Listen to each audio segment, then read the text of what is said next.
Bonjour à toutes et à tous. Aujourd'hui, je vais vous présenter mon rapport de recherche sur RTE et la transition énergétique que j'ai réalisé dans le cadre de ma formation Bac+4 à l'Institut des technologies de l'environnement de Lyon. Donc, dans un premier temps, je vais vous présenter le diagnostic stratégique que j'ai réalisé sur RTE, qui lui m'a permis de faire ressortir un enjeu stratégique majeur pour l'entreprise. Et ensuite, par rapport à cet enjeu stratégique, j'ai réalisé une revue littérature qui aborde différents thèmes, qui elle m'a permis ensuite de définir ma problématique du mémoire de Bac+5, ainsi que différentes préconisations pour répondre à cette problématique. Donc tout d'abord, afin de resituer RTE dans le système électrique en France, donc je vous invite à étudier ce schéma.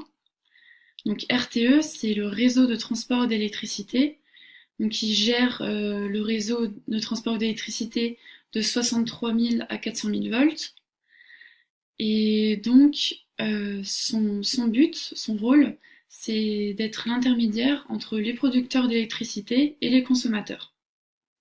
Donc comme nous le voyons sur ce schéma, nous avons donc d'un côté les producteurs d'électricité, qui sont directement raccordés au réseau de transport d'électricité RTE, qui lui ensuite achemine cette électricité directement jusqu'aux industriels, ou bien directement au réseau de distribution qui lui est géré par Enedis, ancien ERDF, qui lui ensuite redistribue cette énergie aux particuliers ou bien aux PME, aux plus petits industriels.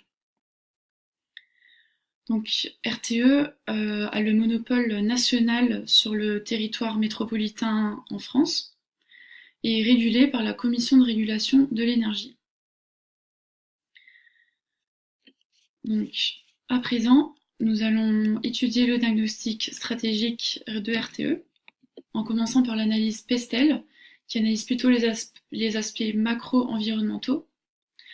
Donc on retrouve l'aspect politique et légal qui a un fort impact actuellement sur RTE, notamment à travers la loi sur la transition énergétique de 2015 qui impose une diversification du mix énergétique et donc des énergies renouvelables.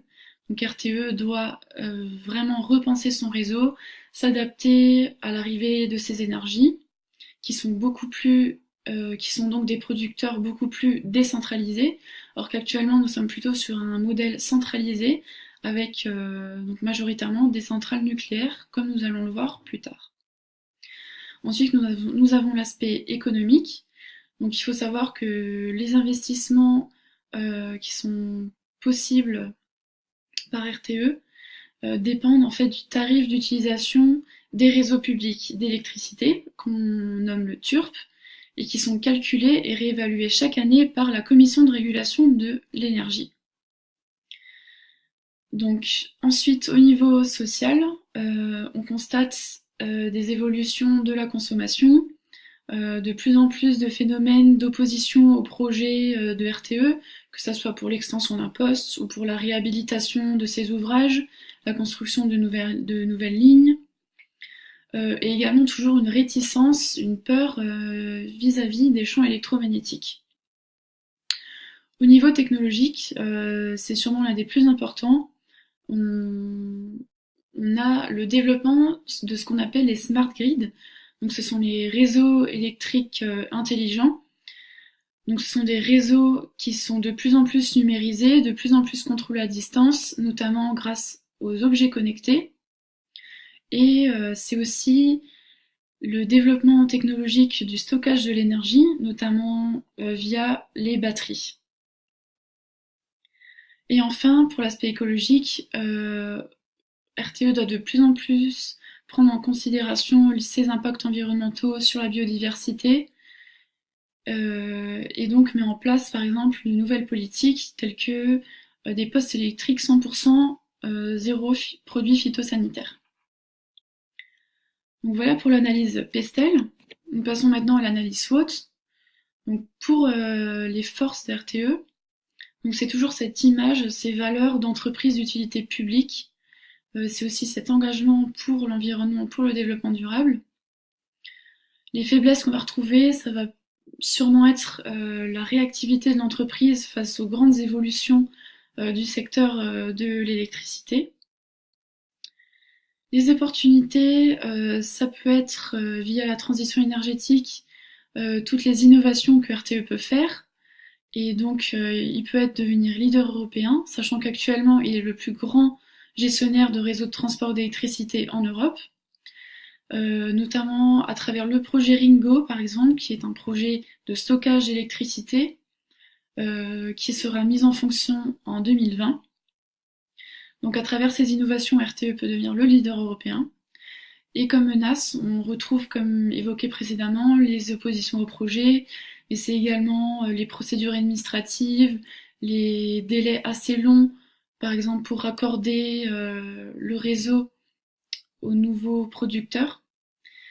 Et c'est enfin la décentralisation des producteurs d'électricité, donc comme évoqué précédemment, les énergies renouvelables, qui seront beaucoup plus réparties sur le territoire français.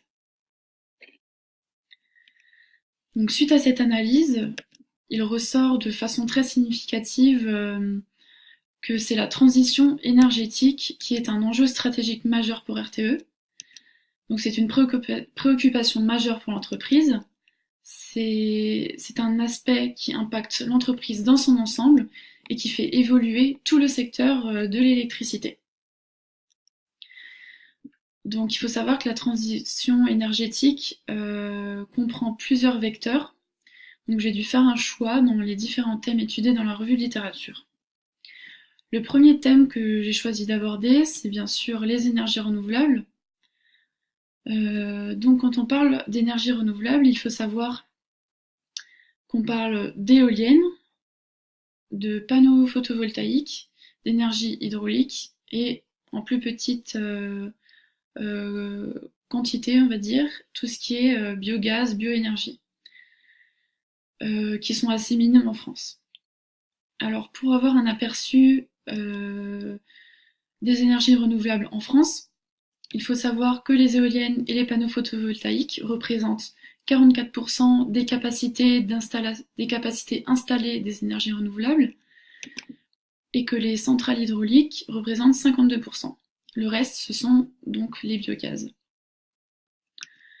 Ensuite, ce qui est intéressant d'étudier, c'est la part de la production électrique en France. On constate encore aujourd'hui une prédominance de la production nucléaire, qui représente quasiment 3/4 de la production, et une production toujours assez minime de l'éolien et du solaire, l'hydraulique étant tout de même, représentant tout de même 12% de la production.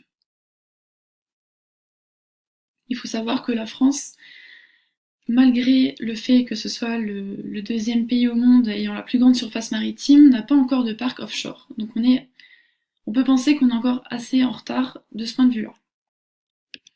Ensuite, donc faisons un zoom sur l'autoconsommation. Donc l'autoconsommation, c'est le fait pour un particulier ou une entreprise de produire et de consommer soi-même son électricité. Donc dans le bilan prévisionnel de 2017 réalisé par RTE et suite aux différentes sources que j'ai pu étudier, on constate un réel engouement de la part des particuliers, des entreprises pour l'autoconsommation. C'est notamment dû à la baisse des coûts des panneaux photovoltaïques, mais aussi aux gains, par exemple pour le particulier, lors de la revente de son électricité à EDF, car l'électricité qu'il ne consomme pas, il la revend à EDF. Et RTE a écrit dans son bilan prévisionnel qu'ils attendent près de 4,5 millions de foyers autoconsommateurs producteurs d'ici 2030. Donc c'est un phénomène qui est en constante évolution et qui est encouragé par le gouvernement et par EDF. Ensuite, nous retrouvons d'autres vecteurs de la transition énergétique. Donc il ne faut pas seulement s'intéresser à la production, il y a aussi tout ce qui est efficacité et sobriété énergétique. Et là, on va retrouver donc ces autres vecteurs, qui sont par exemple les entreprises du BTP, comme Bouygues, qui a pour objectif vraiment de développer les quartiers autonomes, les écoquartiers.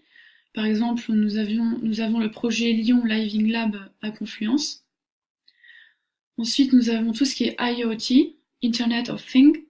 Donc c'est tout ce qui est objets connectés, les smart homes, qui sont fortement développés par des entreprises telles que EDF, Amazon, Google ou d'autres startups, et qui en fait offrent aux particuliers la possibilité de gérer à distance toute la consommation énergétique de sa maison, et pourquoi pas du coup sa production dans le cas de l'autoconsommation. Et enfin, on a comme phénomène le vehicle to grid, c'est-à-dire des véhicules électriques qui vont servir directement au stockage de l'électricité pour le réseau électrique, comme on peut le voir sur le schéma ici en bas à gauche. Donc ce serait de connecter en fait les batteries, donc de se servir des batteries des véhicules électriques pour le stockage de l'électricité. Enfin, comme dernier point étudié, donc c'est la place du nucléaire dans la transition énergétique. Donc ce qu'il faut déjà savoir, c'est que si on souhaitait remplacer la totalité du parc nucléaire par et uniquement des énergies renouvelables, ce serait techniquement et financièrement très coûteux. Donc il faut déjà savoir qu'il faut regarder ceci dans l'ensemble, dans son ensemble. C'est-à-dire, il ne faut pas seulement s'occuper de la production, il faut regarder tout ce qui est à côté, la consommation, le réseau, etc. Donc pour cela, je me suis intéressée à l'Allemagne, qui elle a décidé donc, de sortir du nucléaire. Alors, qu'est-ce qu'on constate plusieurs années après cette décision? C'est un développement considérable des énergies renouvelables. C'est aussi un investissement dans le réseau électrique, au niveau des raccordements, du renforcement. D'un côté, donc il y a aussi le fait qu'elle n'a pas réduit ses émissions carbone et qu'elle a dû donc aussi beaucoup investir. Mais si on regarde dans la durée, les objectifs de l'Allemagne sont très ambitieux. Elle a pour objectif par exemple d'avoir 80% d'énergie renouvelable d'ici 2050. Elle a pour objectif de réduire ses émissions carbone d'ici à 2020. Et pour réduire ses émissions carbone, elle ne s'intéresse pas qu'au système électrique, elle s'intéresse aussi à la mobilité, à comment chauffer les industries, les particuliers. Donc c'est vraiment étudier le système dans son ensemble. Donc c'est une expérimentation différente, mais qui amènera peut-être à une transition plus efficace que, par exemple, la France. Car actuellement, si on regarde les objectifs de la France, donc les objectifs fixés par la loi de transition énergétique de 2015 ont été revus à la baisse. On constate que les investissements d'EDF sont faits quasiment en totalité pour le grand carénage, c'est-à-dire on va réhabiliter les centrales nucléaires pour prolonger leur durée de vie au-delà de 40 ans. Ça va aussi être pour le démantèlement des centrales et pour le réacteur nouvelle génération, l'EPR, qui connaît énormément de retard et qui est un gouffre financier actuellement pour EDF. Donc voilà, deux politiques différentes, deux points de vue différents et une approche intéressante d'une part et d'autre. Donc suite à l'analyse réalisée via mon diagnostic stratégique et à ma revue de littérature, j'ai pu faire ressortir la problématique suivante. Donc quelles mesures RTE ainsi que les autres acteurs du système électrique doivent-ils s'adapter face aux évolutions liées à la transition énergétique et au changement climatique?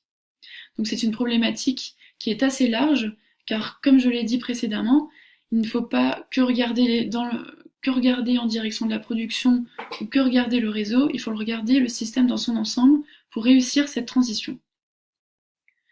Les préconisations que j'ai réalisées sont les suivantes.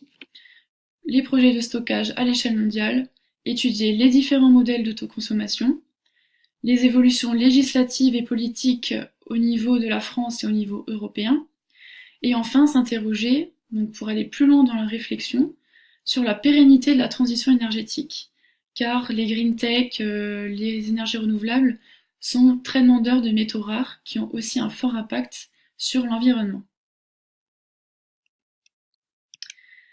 Voilà, c'est la fin de ma présentation sur mon rapport de recherche intitulé RTE et la transition énergétique. Je vous remercie de votre attention.